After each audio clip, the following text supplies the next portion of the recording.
സകൃതകൃതാവായ നാട്ടുകാരെ ശ്രദ്ധിക്കുക, കലാപരിപാടികൾ തുടങ്ങാൻ ആരംഭിക്കാണ്ട. നമസ്കാരം. തിയേറ്റർ റിലീസിന് ശേഷം മാർക്കോ വലിയ രീതിയിൽ വിജയമായിരുന്നെങ്കിൽ തിയേറ്റർ കഴിഞ്ഞ് മാർക്കോയ്ക്ക് വലിയ കണ്ടകശനാണെന്ന് തോന്നുന്നു. കാരണം കാലു ആരരുത്, എന്നെ കൊലക്ക് കൊടുക്കാനല്ലേ നിങ്ങളെ പരിപാടി. ഇപ്പോൾ ഒരു പുതിയ വിവാദത്തിലേക്ക് മാർക്കോ ചെന്ന് വെട്ടിരിക്കുകയാണ്. വലിയ കാര്യമില്ല.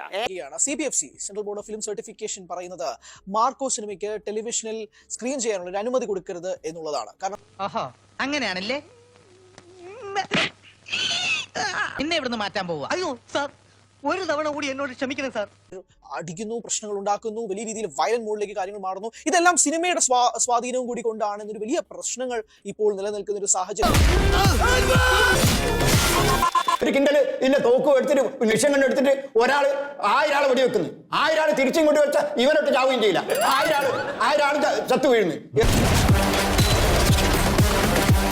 ഇതൊന്നും ഇനി ഈ പടത്തിനെ രക്ഷപ്പെടുത്താൻ എന്ത് ചെയ്യാം, അതിനുള്ള വഴി അത് പറ. ഇനി എന്താ ചെയ്യാൻ കഴിയുക എന്ന് വെച്ചാൽ നിർമ്മാതാവിന് പല സീനുകളും ഡിലീറ്റ് ചെയ്തിട്ട് ഈ സിനിമ വീണ്ടും അപേക്ഷിക്കാം എന്നുള്ളതാണ്. കാരണം എന്നു തീരും എന്റെ കഷ്ടമിന്നി മണ്ണിലേ, അന്നു മാറും എന്റെ ദുഃഖം നിശ്ചയം തന്നെ.